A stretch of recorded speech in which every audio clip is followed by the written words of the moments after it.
Welcome back, everybody. How's it going? We are back. Episode 21? 21, yeah. We have crossed over, brother. Crossing over. We are climbing the hill to 22. Destiny. Destiny. There you go. Yeah. Yep. We're back. It's Friday again. Yep. Great day today. And I tell you why it's looking good to me, because we got some cooler weather coming. Oh my gosh. Dude, it's been so hot. I'm not one to like skip out on working outside, but this week I've had a couple of small projects to do, little golf cart work to silence up some squeaks and this and that. And I go out there and I'm like, yeah, I'm not doing I'm going to forget that. Yeah. Well, you know, my yard is horrendous. Yeah. My flower beds. Oh my gosh, dude. Of course, you know, I had a weed eater die and all that, and I bought a new weed eater. And then I let my son use it, and he killed it in 30 minutes. So blew up. Did you ever fix that? Yeah, I haven't fixed it yet. No. It's kind of what you just said. It's 105. I'll tell you what, if it stays like this, it's going to die anyway. Yeah, it's eventually going to burn up, right? About it. Yeah. It's kind of slowly covering my house. So it's camouflage, I guess. Yeah, it's another form of screening. There's a screening tip for you. Just don't mow your grass. Yeah. No, I was lucky enough to have the boy do all mine last week, and it really hadn't grown any. So I think I'll be out of the grass cutting business even this weekend. It's normal when I do it. So I'm ready, dude, because golly, it's been so hot, and we finally haven't had rain for a while. So, I know. But you see Sunday, we got a pretty good shot. Yeah. 50%, and then we taking like a 15-degree temperature drop. Yep. Cameras will start blowing up again. Yeah, I'm hoping for that rain because I hadn't been able to water my fruit trees or anything without my tractor. So I'm like, I called him today, and he's like, "You still didn't get your tractor back?" No, I was like, "Oh, we're having hydraulic problems, man. We got something going on. It's working in reverse. I got my hydraulic guys on it today. So I need to pick that tractor up Monday. Like, whatever we need to do.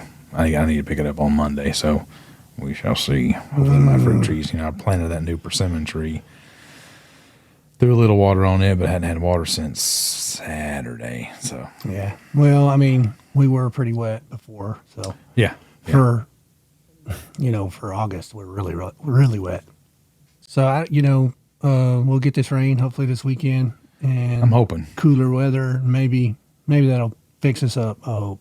Fingers are crossed on the rain for sure. The cool temperatures will definitely be nice, but I haven't been doing nothing, man. Like I said, it's too hot, brother. Walked outside. Well, was it Sunday? Yeah.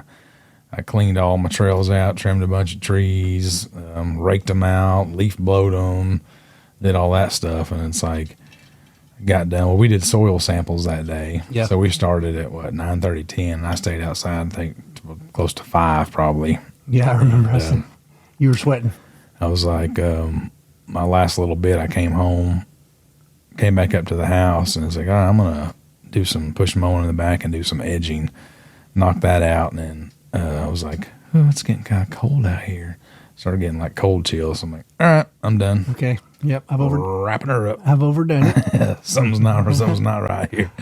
Well, I got to build a fence, as you know. Yeah. We tried to get in on that. We could not get our paths together. We lost communication. Yes, we did. Yeah, where I was building the fence has 0 cell phone service. Yeah. So anyway, got about 2/3 of the fence built. Yeah. And I tapped out, brother, because it was like 11 something. And I just finished off my half gallon of water. Mm-hmm. And I was like, I'm out of water.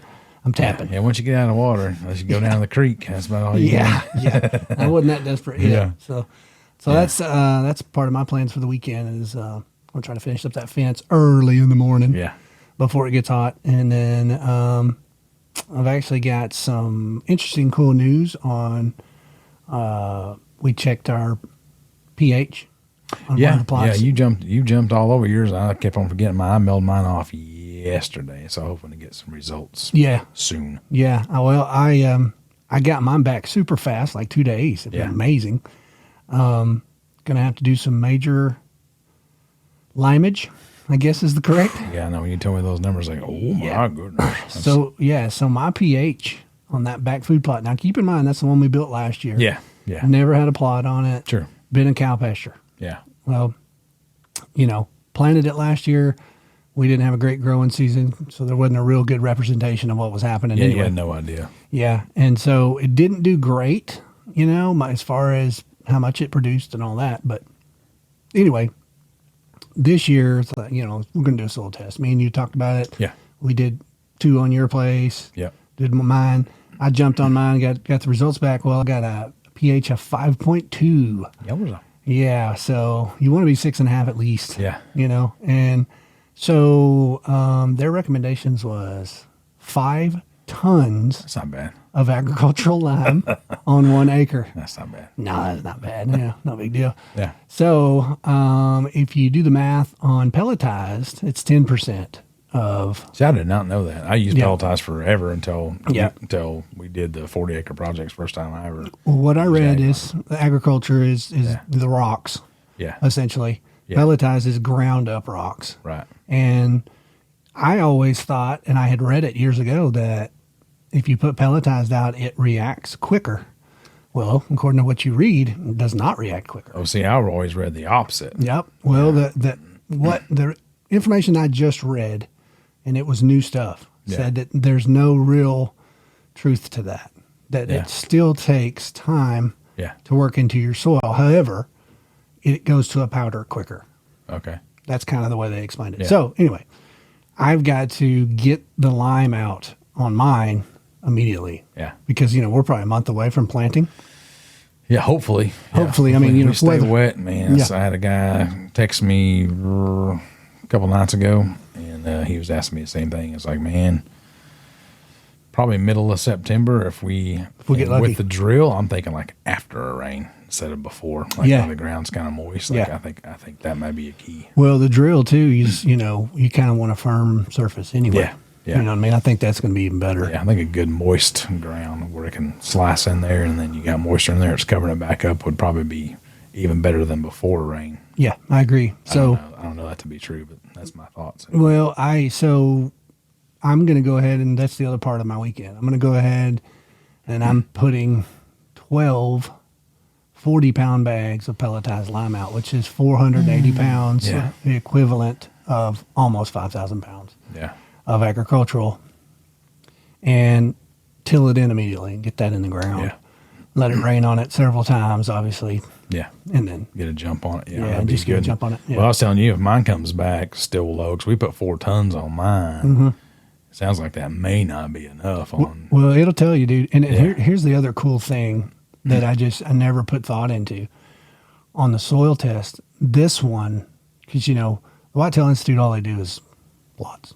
They're just plots. They don't do nothing else. Right. Well, you get, not only you get your pH, but you get every level of every fertilizer in your soil.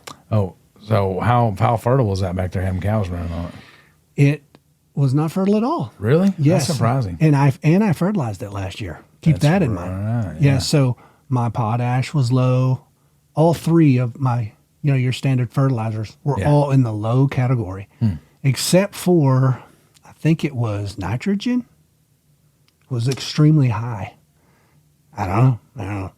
There's probably something to that. Maybe that's something to do with the cows. Yeah, so that may have something to do with the cows, the nitrogen side. But, you're talking 30, 35 years of cattle on this thing. Got to be something. Something. I mean, so anyway, it gives you the per acre amount of fertilizer to use to get your soil into optimum conditions, which is fantastic. Well, it recommended for me an 8-24-24 fertilizer. Really? Yeah, and that covers all the bases. Yeah. But what it also does, like I talked to the co-op don't have 8-24-24.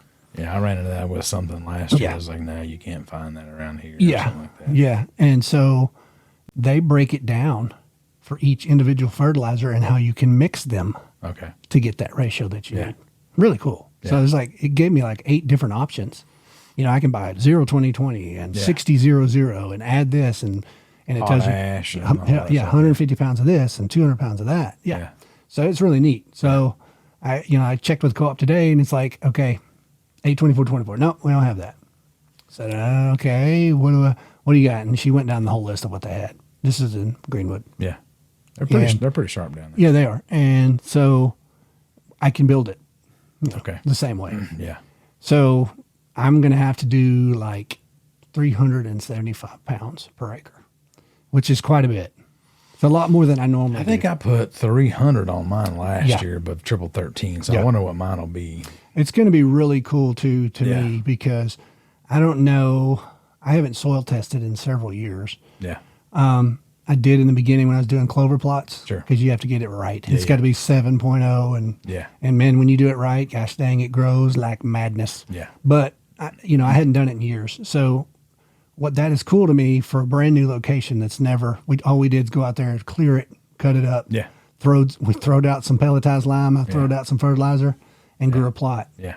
What's going to happen even on yours? Yeah. When we take that ground to the optimal condition, then start the buffalo system. Yeah, with some good topsoil. Yeah. See, I'm way guilty. I've had a food plot, the old food plot, for I don't know how many years, but I've never really done a soil test on it at all. It's like, I'm gonna throw some fertilizer on it, throw some pelletized lime on it, and throw some seed on it and cover it up. And then I always had pretty good luck with it, Yeah. No, and they'll grow. I mean, especially we've talked about it, it's like fall food plots. Yeah, they're hard to mess up. But what are we missing out on? If you get the soil temperature exactly right, and we have a good wet season to get it to grow, like we may be telling what might happen. I know exactly. So interesting. Yeah, I'll definitely. I'm kind of anxious to get mine back. So I mailed it off yesterday, so I may have it by Monday. Yeah, very very possible. And the thing is we just willy-nilly yours anyway.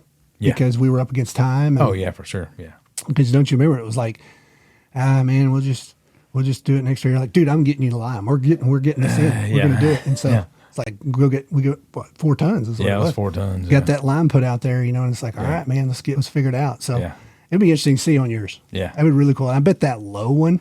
Yeah. It's probably crazy numbers. Yeah, I bet so too. Yeah, that's why I wanted to get a separate kit for that. Cause I just want to know, that's my other little kill plots. I don't really hunt them. They're just kind of like little traps here and little traps there. But it's like that lower plot. I think it's going to be pretty lucrative. So since it's added fruit trees on it, and like I'm going to get another one for that one because I like to get that one right too. And it's not, what is it, quarter acre maybe? Yeah, quarter acre one. Yeah, I mean it's definitely a kill plot. Yeah, but the thing is, it's like that thing was full of cedars. Yeah, there was no light getting into it. Yeah. It's like there was no leaves to the ground. You know what I mean? And so I just wonder what that one will test out. We went out there when we did the soil sample, and you saw. It's like there's not even really any weeds coming up in it. It's like I guess it's because there's no weed seeds, but like I just wonder how infertile it is. You know what I mean? Yeah, I know. That may be one you have to dump on pretty heavy. Yeah, which is not a big deal. It's a small one, but that's cool. When I get mine back, I'm gonna fertilizer prices pending. I'm going to probably follow it to the T and see what happens. It's bad. Yeah. Fertilizer, sure. I priced it. It's anywhere from $25 to $32 a bag at 50 pounds. Interesting. Yes. It changes my approach a little. Yeah. But cut them cows back in on it and see see what happens there. Yeah. So we'll see what happens. I mean, if I can get those 2 things done and really take a load off my mind. Oh, for sure. And then, we're going to, like I said, we're not far from planting if the weather cooperates. Yeah. I'm thinking, second week of September, if we stay wet, I'm kind of like down and try to throw some stuff in the ground. Yeah. Especially I need to make a call on mine because I don't know if I'm going to do my same trifecta or I'm still looking at that Eagle Seed stuff. Yeah. I kind of want to see. They got some pretty cool winter blends. I haven't dug a whole lot into it yet, but I need to make a call pretty quick and see. Because I had a guy message me, man, on camo. Yeah. And he was like, dude, have you tried the Eagle Seed yet? And he was from Arkansas. Okay. Yeah, and he was really high on it. I'm thinking about trying it. If you're doing the same thing we normally do, I'll look into it and see what all's in.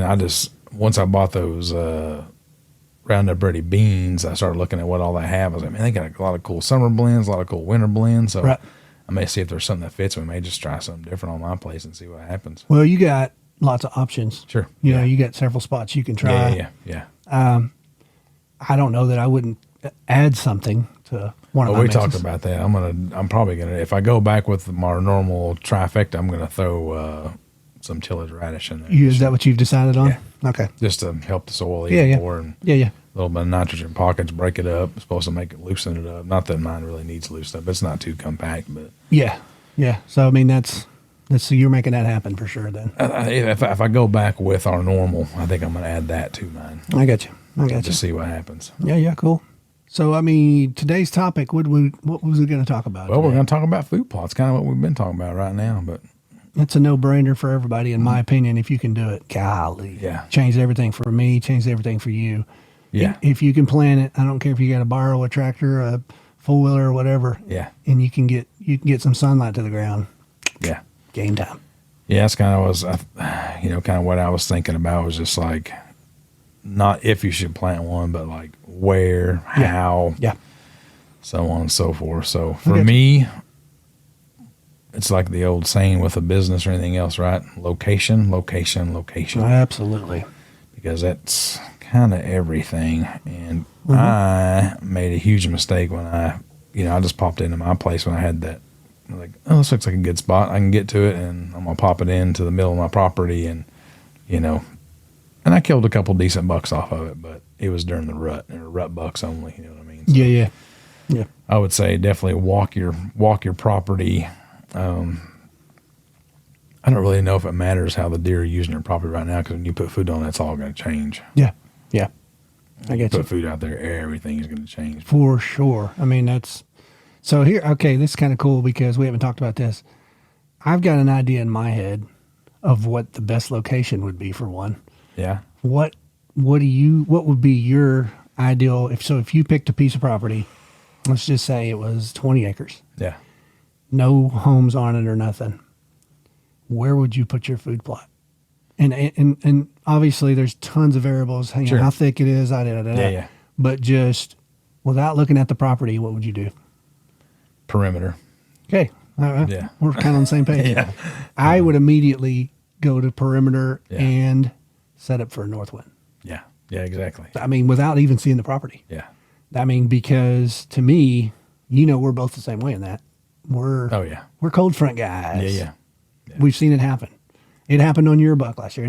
We've just, if you want to kill the big one, man, you get a cold front. It just betters your odds. Things start happening. Yes. Yeah. The boys get to moving. Yeah.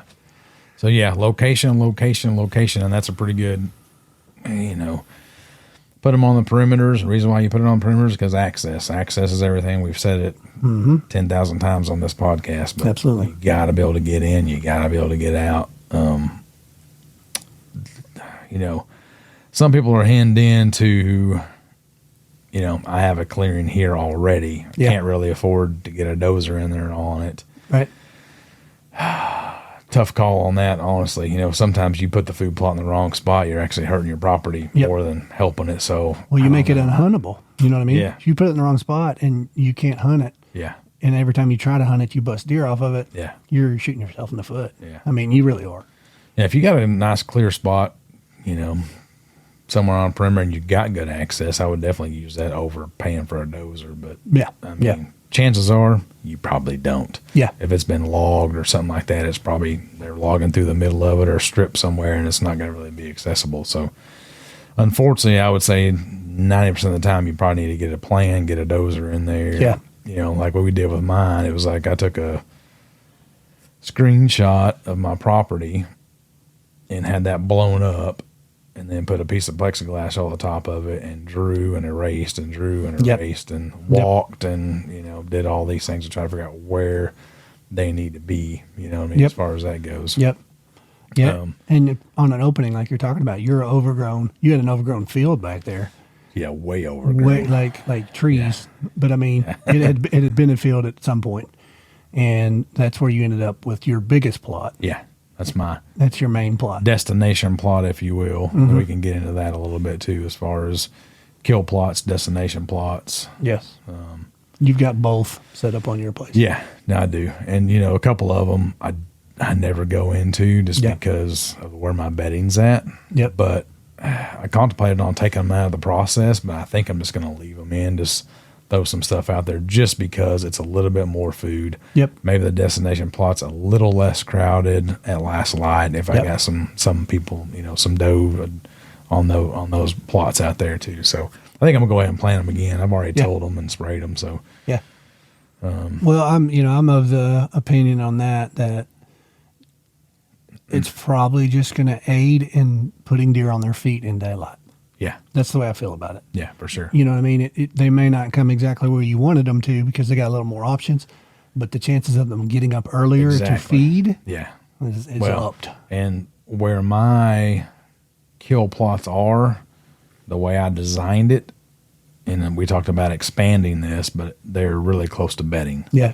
So that being said, this winter I'm going to expand that bedding even closer up to it because I've got that other, we're going to call it a browse plot where I got the red osier dogwood and the switchgrass growing in there. So it's like, I think if I expand that up to the north a little bit more, it'd probably be pretty beneficial. So if you're going to do kill plots and you've got a full design, think about or create bedding, because the idea is you want to kind of dictate where the deer are going to go, right? Right, absolutely. You want them to go pasture stands, obviously. They're not always going to do it, of course, but if you can kind of try to dictate them, funnel them in with hinge cuts, corridors, so go back to the location, right? And it's access and trying to dictate and make these deer go where you want them to. Right. It's not always going to work. But, right. But, we did a lot of studying on this stuff before we broke ground on my place of what to do, and it works pretty good, man. No, it does. It really does. I mean, the corridors alone, and that was a new concept for me. Yeah.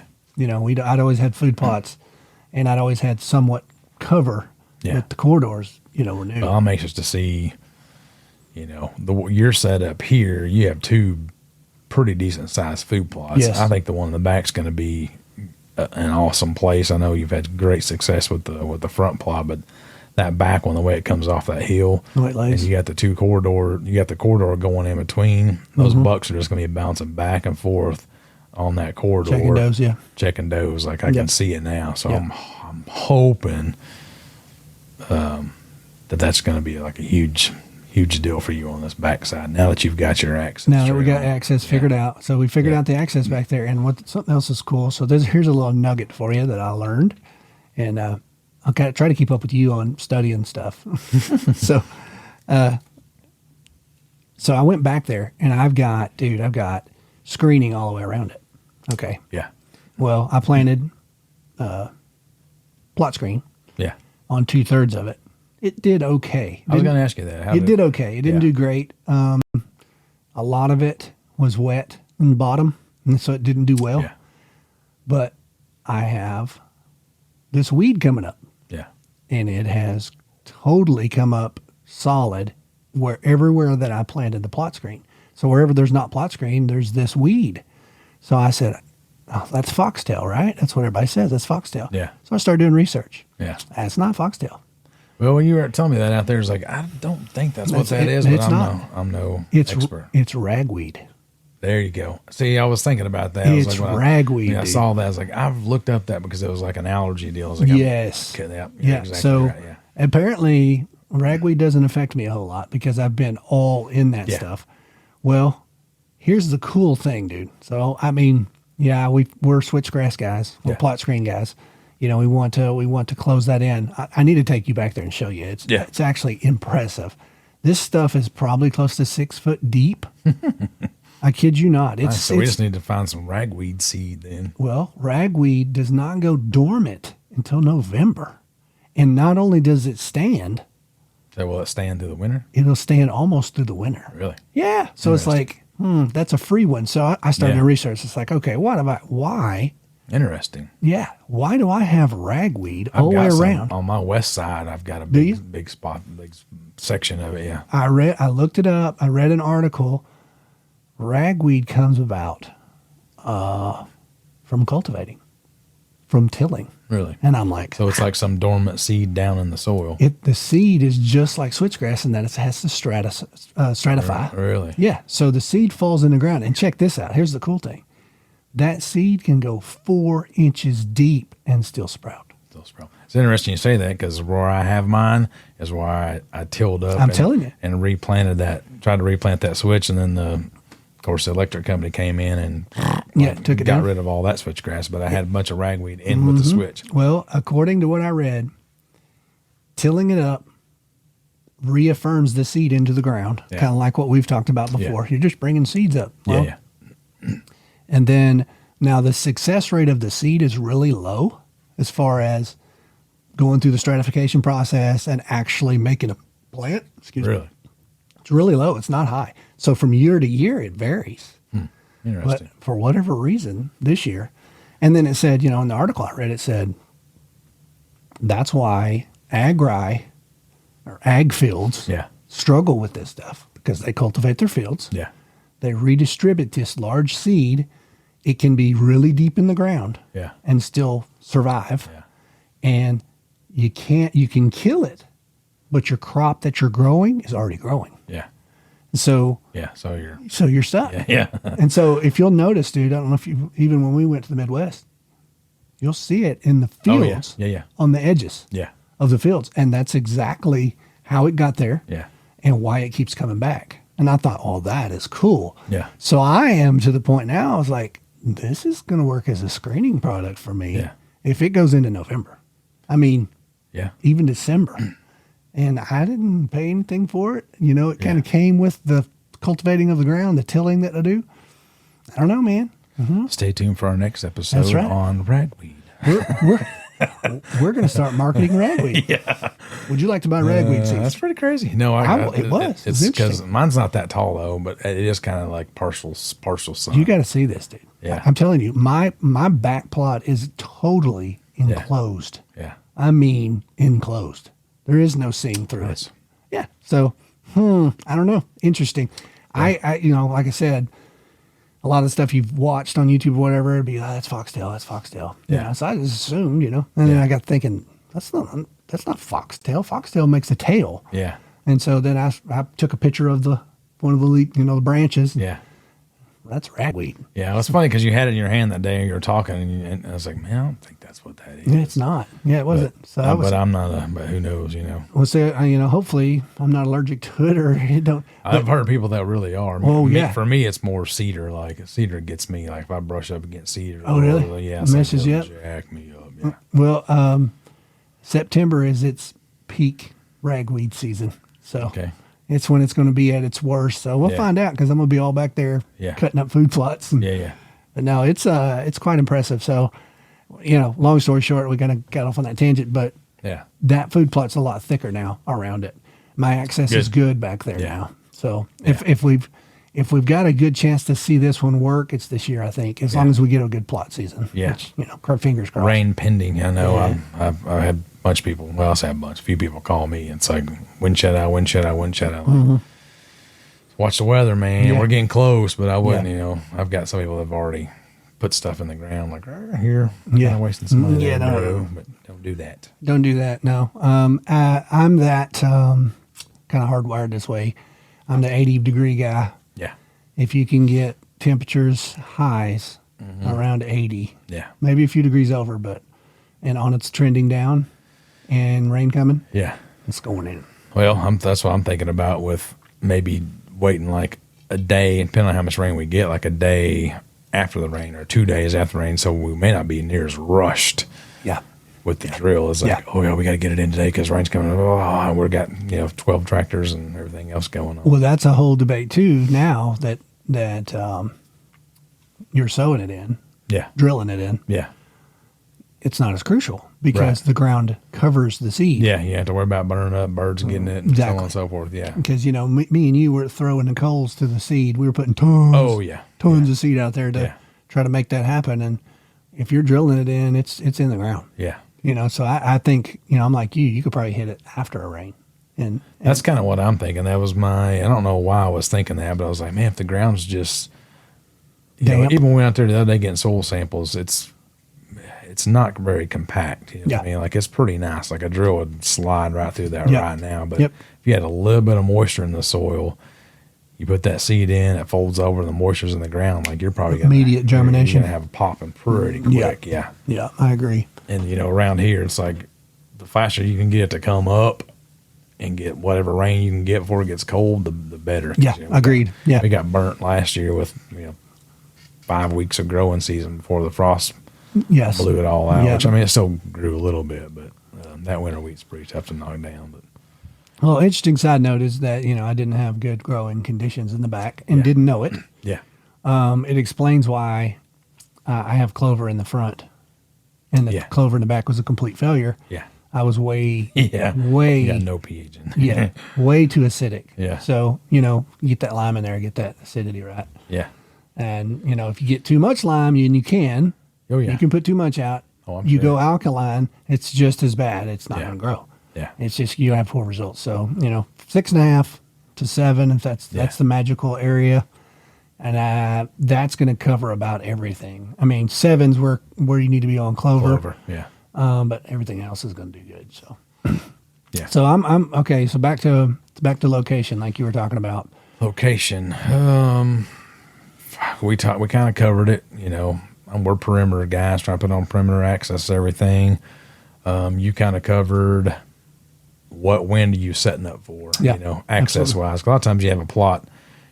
I mean, a lot of people do it. They'll put a stand for a north, south, east, west wind, but your access changes dramatically. If Yes. you're doing that. So really, really you need, my big plot. I cut that big long trail through there, so I can get around and hunt it on a southwest. I've got to set up for it, and it's pretty legit.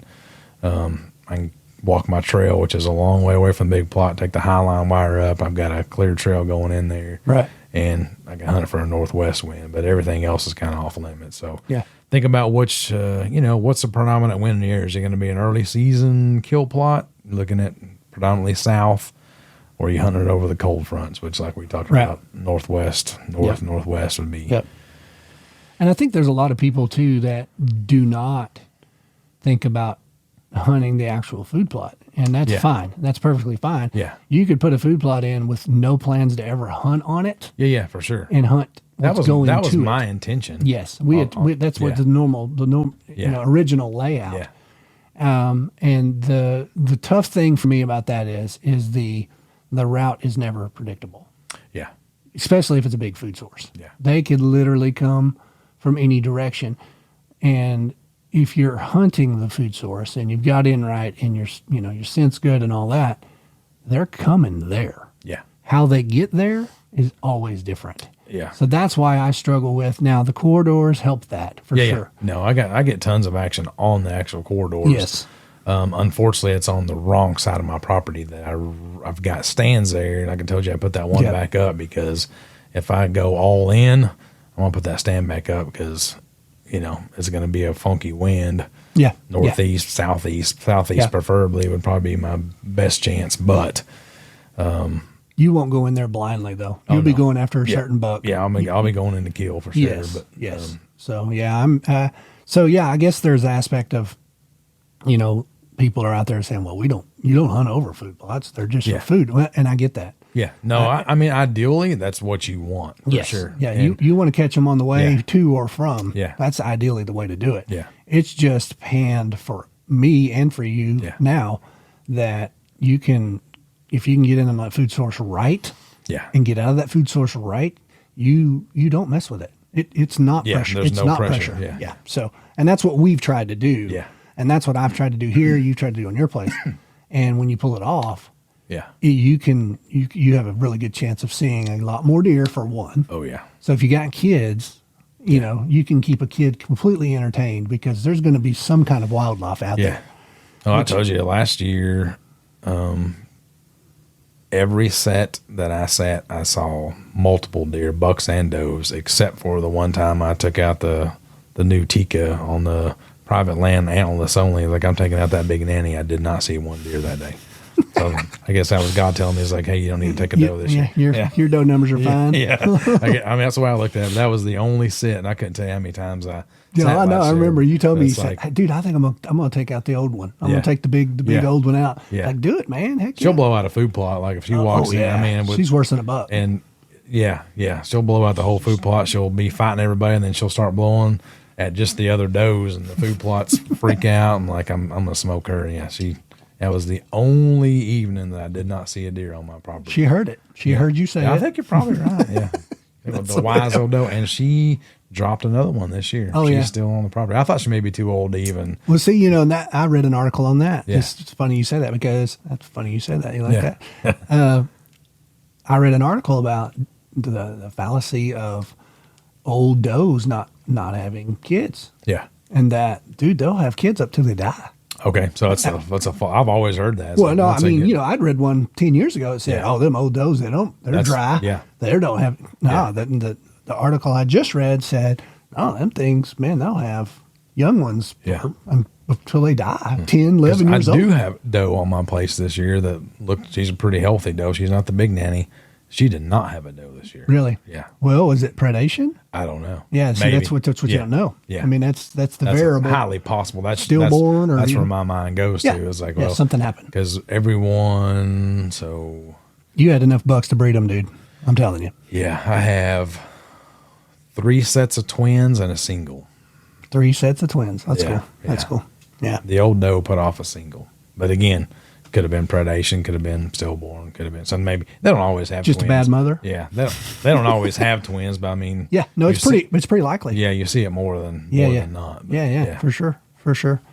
Well, that I've actually got. I don't know how many I've got, but I think it's not a big number. But I've Yeah. never had a big number. Yeah. I had a big number when I first started planting food plots, Yeah, and of course, you know, back then it was about seeing deer. sure. I remember one Yeah. time I had a 15 deer Yeah. day, and I was just blown away. You Yeah. know, because we went from a deer or two to Well, that's pretty crazy. I mean, it's what we talked about. Let's Yeah. dictate the movement of these deer and see if we can make them come to a certain spot at a certain time. And Yep. so it is. I mean, food plots, man. you sit there and you tell the story about me calling you like, dude, I just got out of the food plot with, 15 deer Nannies everywhere. on the food plot. And it's Young like, bucks. That was my first year to hunt the property after we redesigned the whole entire thing. Right. It's like, and I've made a few more improvements on Yeah, for sure. on access issues even now. Yeah. In a couple different spots, but Yeah. I drove by a house today. I forgot where I was at now. They had this grass, and I'm not joking. It was probably 10 feet in diameter and probably 7 feet tall, and had this big white fluffy thing coming out of the top Oh of yeah, it. yeah. Like, I want to know what kind of grass I've it seen is. that. It's like 'Cause I like an ornamental grass. Yeah. Yeah, I want I to know. plant that in front of the deer mansion. There you go. You put 2 pods of that down there, you're done. Well, you think they mind if you dig it up? Maybe not at night time. Well, you know, right down the road from you is that switch cane.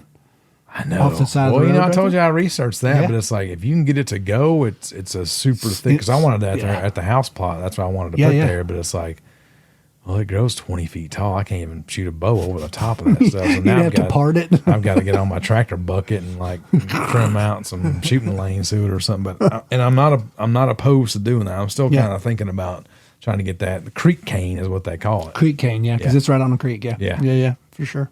Yeah, that's not a bad idea. So Yeah. you're thinking a big fluffy grass plant? Man, I looked at that. I was like, dude, that'd work awesome. Oh, it would. Like, It would. Yeah. It'd be impenetrable. Yeah, I wouldn't see through it. I don't know what it is. I mean, there's so many. I got two pots of ornamental grass in my back of my truck right now that I picked up today from the nursery. Yeah. And I was going to ask somebody there, describe it to them, but they only had like one person working up there, and she was like 17 or something. So like, I'm not going to waste my time here. But Well, yeah, I kind of like to know what it was. But Well, I don't know if you noticed that. You probably have in my overgrown flower beds, but we have those grasses. yeah, Well, they're huge, dude. yeah, But it's taken lots of years for them to get as big as Long they are. time, So, yeah. I mean, it's like, yeah. How long?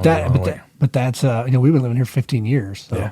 and they came in when we started. So, Okay. But this one right here on my corner, I mean, it's a giant. Yeah. Oh yeah. You know what I'm Yeah. talking about? Yeah. But that's some kind of ornamental grass too. Yeah. I don't. My wife planted it. I don't know. Yeah. But anyway, they get huge, but it took a long time. A long time to get Yeah, there. Yeah. yeah. So may not be worth it, but I was like, I want to look into that a little bit because I don't know. Yeah. my switch in that area is a little bit thin. Normally what I do is I go cut down a couple cedars and grapple them over there and throw down in front. And then we got the Netting. netting. Burlap. Burlap, yeah, Mhm. there. I always forget that. Burlap over the top of it. And I'm thinking about maybe even doubling up the burlap and just put another layer on top of it this year and see what happens. Just for a little bit more I did cover. that. I bought for the back stand. I bought it. Okay. I haven't for the front stand yet. Front Yeah. stand's almost grown in. Yeah. It's getting close. Yeah. I got some cedar trees on both corners. I'm and- kind of torn on mine because it's like, man, I come in here in dark if I'm hunting mornings, and I get out at dark if I'm hunting evenings. So it's like, I don't know if it's really worth it or not, but Yeah. we'll see what the temperature does. If I, Yeah. Yeah. Exactly. yeah, There's always an improvement to be made, right? yeah, exactly. Always. Okay, so back location, neighbors. If you got neighbors that hunt, if you got neighbors that ride ATVs, perimeter is great, but I would choose a different perimeter because good point. You don't want to help your neighbors too much. Yeah.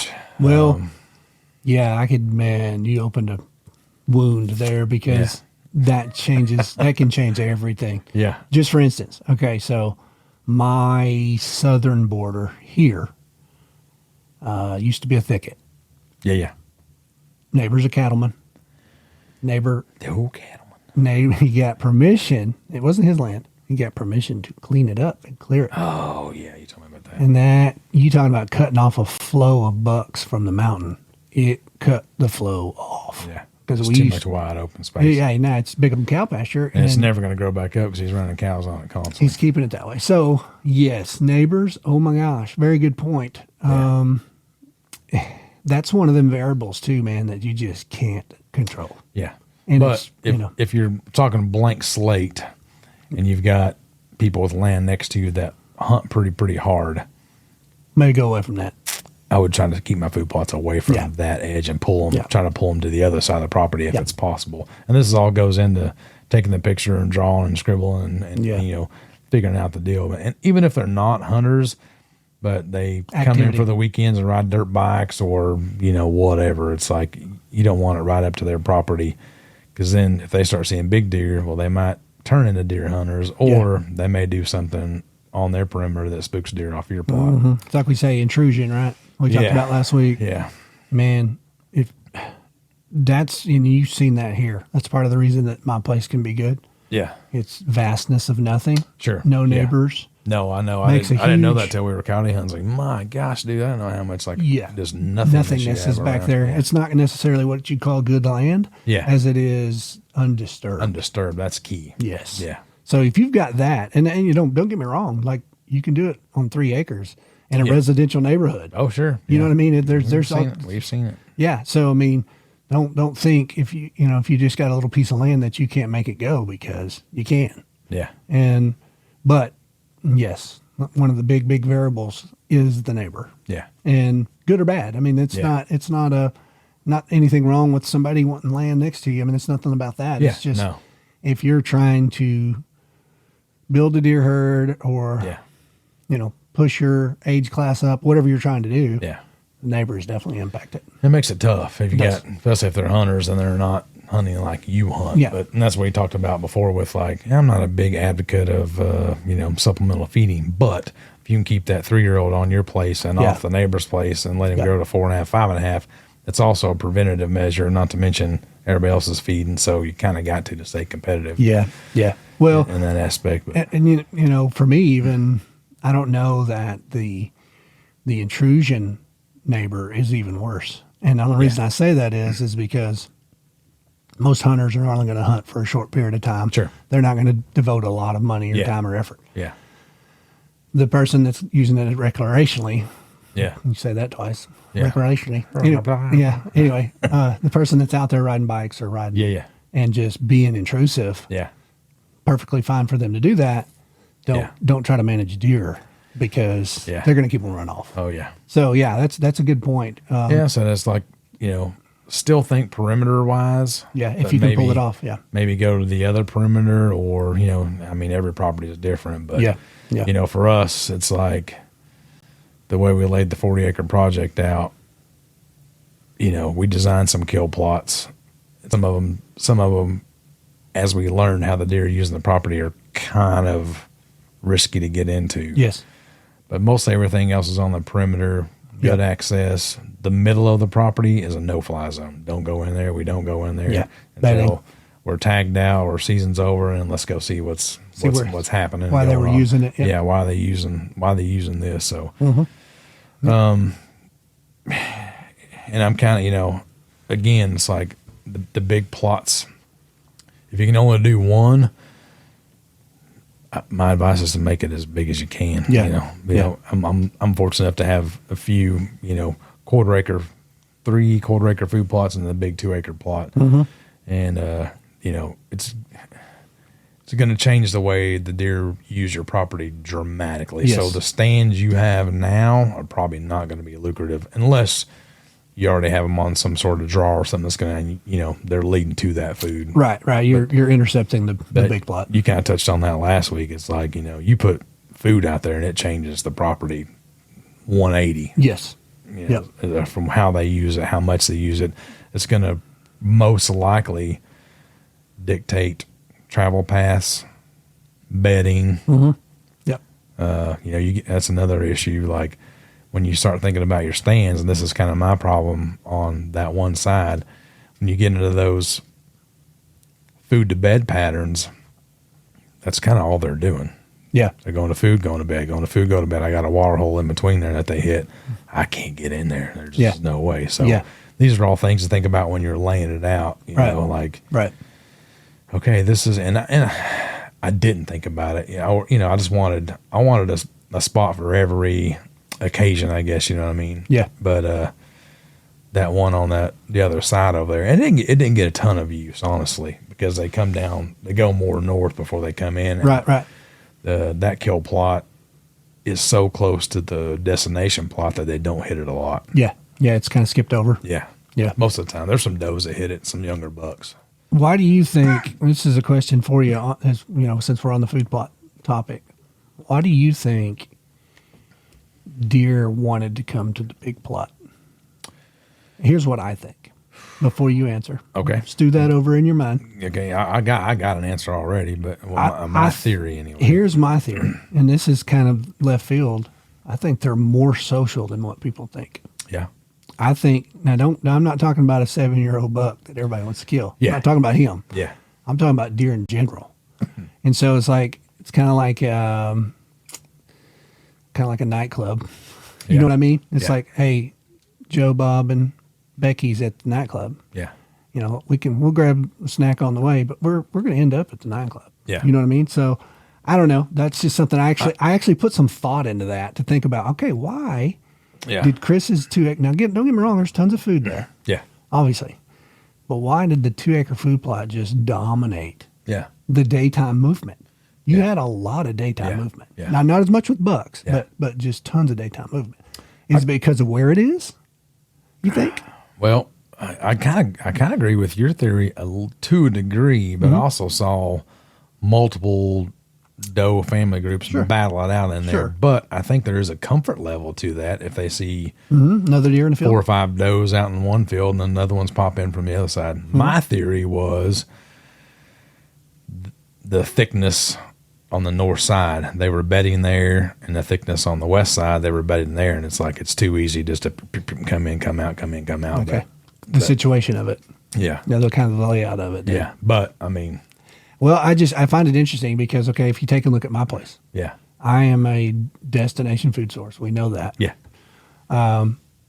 Why do I not hold more deer? Because there's nothing. I think that's going to change. Well, with the addition of the 1 acre, So I've got 2 acres of food now, dude. That's a lot. Yeah, that's a lot. And if we have a good year, I think it'll be a true representation of what I can pull. Yeah. But that's the cool thing. It's like we've talked about it before. I can pull a lot of deer. Yeah. Because I'm going to put in the work and do all the time and try to get the ground right. All the work. You're going to be unreasonable. I'm going to be unreasonable. Yeah. Yeah. So that I kind of thought about that. I was like, I wonder why.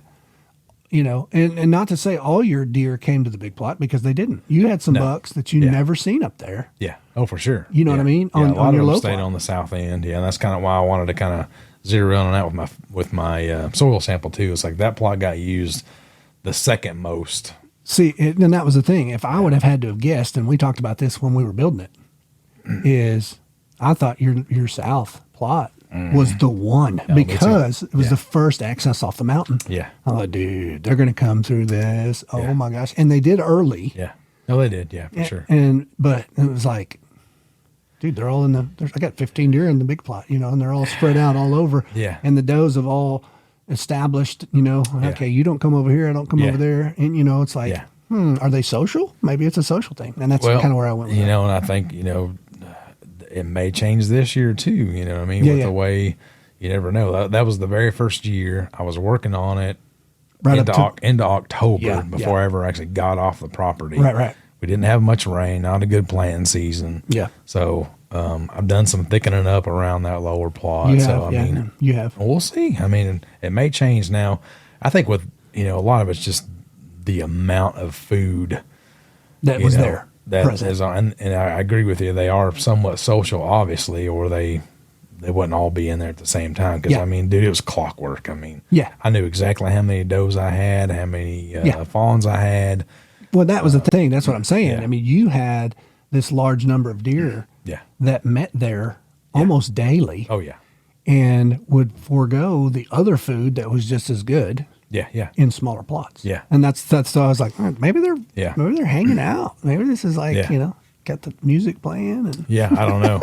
I've seen some big fights, and they're surprisingly, they are, even if you're pretty on fierce. the other end of the food plot, it's loud. Oh my gosh. Yeah, I remember you texting me on that. Killing each other. Like, dude, they're straight up like boxing like boxers out here. It's bad. Big nannies get after each other.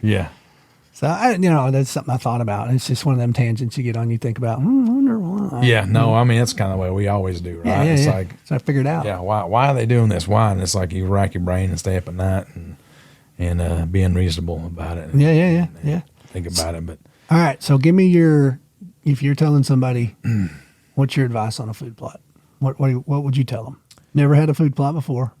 That's kind of what we're going over, man. It's like, we talked about the access side of it, the perimeter side of it. That's the two main things for me. You got to be able to get in and get out. Right. That's why the 40-acre project came about, was because I couldn't get in and couldn't get out. I was getting busted and getting frustrated and getting aggravated and so on and so forth. Right.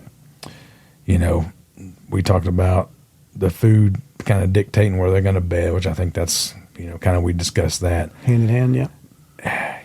Putting if you have enough property to do kill plots, think about bedding, where they're bedding right now, or if you can create bedding and do some kill plots close to that. Gotcha. Close to those bedding areas. Yep. When you're designing something like this, it's almost like, for me, when we were doing mine, it was like I had dry erasers, and once you do it, you really just can't go back. Once you doze that spot out, it's done. You can let it grow up, but how many years is it going to take? Right. So it's like, make sure before you call your dozer guy in there that this is kind of, your access is good, your prominent wind is good. Yeah. That's important to me for sure. And the other thing, I guess I would say, and this also takes time, you got to make it feel safe. Yeah. Which comes with screening, access, no pressure, no scent, screening, location, all these things. If they feel safe, and that's kind of what we talk about, 15, 16, 17 deer out in the food plot hanging out, and they're, they kind of feel unpressured. They're not pressured. Yep. It proves to you got it in the right location. Yep. You got good food there. One thing I didn't figure out on mine was like, but to a degree, what we call the RV stand back there. I did have some does that would stage back there, you know what I mean? Like before coming in. But then sometimes they would just come in willy-nilly from everywhere. I showed you all those trails even back on the very north side coming off the Highline wire. It's like, what are they doing? Yeah. Walking across to get here. But I mean, it worked out great for that stand because I didn't kill one there, but I mean, 12 yards, something like that. Yeah. I mean, they just trained through there like crazy. Yeah. But, yeah. And the other thing is, for me, it's like, and I've tried this a couple times. We talked about them fighting and all that stuff. And last year I tried sorghum, and this year I tried switch, had failures on both, to actually split a big plot up and screen segment it in between there. You know what I mean? Yep. And that, I think that kind of negates a lot of the fighting. Deer can't see each other as much. Probably less stress on the herd in general if you have that screening in between the plots. So basically what I was trying to do with mine, we're big on no straight lines, right? Everything's kind of got a little curve to it, a little motion to it. And I had those zigzag lines kind of going through there. So I almost had 3 plots in one, but it just, it kind of failed on me. But yeah. I think that would be a pretty good tip is if you can kind of make that so Number two, if you're hunting, if you do have availability to hunt a south wind on it like I do, now if that buck comes from, the north side or tries to circle around you, he can't see all the way to the end of that food plot. Can't cover it. Moving around. So yeah. Well, and me and you are working on a video pretty quick on our layouts on our own food plots and why we did what we did. This is kind of what we're covering here. Yeah, it's kind of what we're kind of talking about. A video version of it will be awesome. Yeah, we'll do a Camel Family Outdoors video just showing. Yeah. Okay, this is why I have a big pile in the middle of my food plot. Yeah. You know what I mean? Yeah. Stuff like that. Yeah. This is why I set it up this way. Yeah. And we'll see if it works. Yeah. We kind of feel like it's going to, but we'll wait and see. I know, just for instance, last year, on trail camera pictures, it was the ring around the rosy where, a buck is chasing a doe and she's just circling the pile and he's just circling it. Well, every time that rotation comes around, guess who's right in front of the stand? Yeah. And that's how we set it up. That's what I thought. Yeah. Man, I'm going to put something to segment this plot. Yeah. When a buck's standing at the back corner, he can't see across. He's got to come investigate. So this year you're gonna be doing the meh. So yeah, we'll see. What the heck's going on? I'm not above that, Oh heck no. I've done it for the boys several times. Hey. And then as soon as you say hey and the deer stops with the boys like, were you on him? Oh, yeah, Dad, I was on him. I had him. I was locked. He always is, but that was way too fast, man. Yeah. He was dialed in. That's funny. So try to make deer go past your stands. Another deal, if you're hunting on a big food plot, I kind of learned this from you. So if you're hunting a big food plot, right, you want to get them as close to your stand as you can. Right. So how do we do that? Mock scrapes. Yep. I've got a mock scrape Works great. next to the deer mansion that works pretty good. On the other stand back there, you showed me this trick. I took paracord, pulled down a limb, tied it back to where the deer can get it, and I trimmed every other limb up. Yep. So there's nothing else to hit. There's nothing. They're going to put a scrape, which they will, especially if there's 2 bucks in the plot. I've seen it happen. Yep. So it is 22 yards from my other stand where I tied this thing up and pulled it down. And then my mock scrape that you use. And here's another good thing about this, something that I learned, and I got tons of video of it too. Every deer in that food plot will pretty much go over there and not really scrape it, but they'll rub. Yeah, they're going to put their scent up there. Rub their glands on that scrape, which is really cool. Yes, it is. And if it's a buck, guess what? Now he's within bow range of your stand. If you trim up all the other limbs, if you don't trim up all the other limbs, he may be scraping out in the middle somewhere. And we don't have like just open food plots. We leave trees in our plots and piles in our plots or whatever. So we always have more trees. So I keep everything trimmed up except for this limb by the stand. And this year, whenever they came in and trimmed that big white oak up that I got there that the mock scrape is in, it's actually got a pretty good sized limb that's like grown down now. So you can pull it out. So I make them pull the mock scrape out and just have a natural limb. Yeah, it's way far away from the tree, which puts it closer to the deer mansion. So there you go. I'm thinking like this may be money right here. We've proven that works. I mean, we have proven that works. And you told me that 2 or 3 years ago, and it's like dude, when them bucks start coming into that food source, I don't care if it's at night. They're putting their calling card here. Yeah. I'm here. Here's my scent. And they'll come back to that. Oh, yeah. And anytime, not anytime, but a lot of times when a buck comes in after that, he's going to put his scent over there. Oh, yeah. Yeah. I'm here. No, I've killed everybody to know that. Yeah. The food plot that wasn't very, very good, the southwest corner of it had a big cedar tree, and it had like 4 scrapes every year around it, and I killed 2 good deer off that scrape. It's like here's my stamp. I got to put my stamp. Yeah. So that's a good way to make a kill zone, if you will, in a big food source. You got a big food source. A kill plot, you should be able, a kill plot should be small enough where you can cover it with your bow. Yes, I mean, shoot across it. Pretty good rule of thumb. Yep. Even if it's in just I got a round one, and I've got some that are like long and skinny, but I mean, all of them I can shoot a bow all the way across them, no problem. So if you're doing kill plots, keep that in mind. Like, don't go crazy with them. But in the bigger plots, it works. Definitely make those kill zones, which for me, scrape. Yep. People talk about rubs. Rubs may be hit once, maybe hit 3 times. A scrape's going to get hit. It's coming Every single time. And just about every buck in the neighborhood is going to come say hello. Exactly. And does. I mean, that's something. Yeah. I've known that for a long time, but I got to really witness it firsthand this year on my big plot with the scrape I had there. It's like every single doe would go there, and even the fawns would go there and just rub their nose on for a few minutes and walk away, and then it's almost like they were waiting their turn. Like, let me rub something on there and walk through. It was really cool to watch. Yeah, like, for sure. The mannerisms and the communication they use with doing that. Like, I was here, and she was here. And, you're right in the middle of all of them. Oh, I know. That makes it cool. Man. Yeah, it really does. Yeah. And again, I kind of go back to that. I've hunted food plots. We've hunted over them for a lot of time, but we've worked all these years to perfect the ability to sit there undetected and to leave there undetected. And if you can do that on a big food source, it's so much fun. Oh yeah, because you're gonna see wildlife. Yeah. I mean, you know what I mean. And that's my daughter's been since she was young. Oh, yeah. My son, and that you're gonna see deer. I mean, that's a lot of times I think we struggle to keep the young deer hunters in the woods because for sure, you stick them out there, you freeze them to death, and it's not comfortable.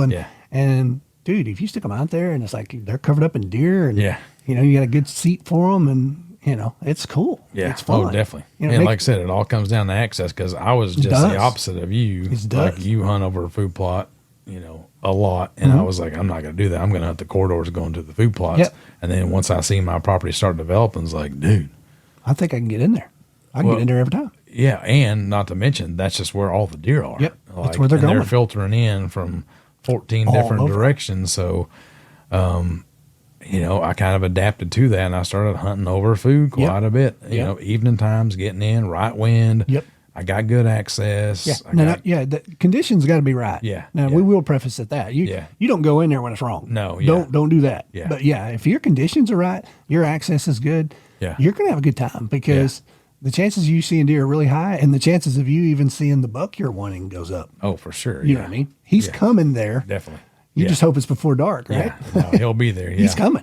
He's coming. Yeah. And the other part of that, is, proven fact that if you get in and you get out without getting busted, your chances don't diminish the next day. Exactly. And if you blow out that plot, the does will probably come back the next day, but you have to figure out what just happened. Yeah. Unless you drop something and make some noise, it's obvious. But so, I never got busted out of mine last year at all. But even then, I still thickened it up in front of I changed my access. Yep. And then I thickened it up, in front of it and beside it and everything else. So I made it even a little bit more bulletproof than what it already was. Yeah. So, I mean, like, you hear it all the time. Don't hunt over food. I rarely hunt over food. You hear all these big names talking about it constantly. And I agree with them. I mean, if you can catch a deer, because they're a little more, you see a deer walk into a food plot, especially a mature buck. He's on edge. He's definitely way more edgy than he is walking down a trail. Sure. So I get the concept of it, and not saying mine may change this year. That may be all on the western side, and I can get in there and hunt the corridors. I don't know. May change, yeah. Yeah, or on the eastern side for a west wind. But right now, mine did not hunt the way I thought it would. Right. So it kind of pinned me up to the lower and the upper plot. Sure. And sure. Like I said, it's where all the action was. I've seen deer every single set. Yeah. So. Yeah, and it's like you said, dude. I mean, how many times did you set that stand and a deer popped in that wasn't on any camera? Oh, exactly. You know what I mean? And it's like, oh my gosh, where did that buck come from? Or Yeah. and then you never see him again. Yeah. And it's like that happened a bunch. Yeah, it happened a whole lot. So I don't know. And that's the other part of it too, is that, if you're hunting a food source and you got it set up right and you got great access, you get in and you get out. The observation part of it is huge. Yeah. Because what you think your cameras are telling you isn't necessarily what's going on. Yeah. You know what I mean? I don't know. Not at all. You see what I'm saying? I mean, it's like, you could see that on your place. I'm guilty of it. I hunted off of a camera. Yeah. And a couple of years ago I was hunting this big buck, and I had him at bow range before daylight and couldn't see through my peep. Yeah. And I was just destroyed. Yeah. It's over. Yeah. This is it. He didn't spook him or nothing. Yeah. And I said, he's never coming back. And it didn't have it on camera no more. I was like, gosh, I ain't even going hunting. Yeah. My bottom lip was stuck out. Yes, deer hunting sucked. So I was, I stuck my bottom lip out, and I didn't even film. Yeah. Because I'm a film guy. I have been forever. So I was like, I got all my stuff. I packed it in, and I got in the tree, and I just crossed my arms. It's like, I ain't even filming. Yeah. And it happened to be gun season or whatever. And here he comes. Yeah. And he never walked in front of my camera one time. Yeah. And I ended up taking that deer. It was a crazy story I've told you. But oh, yeah.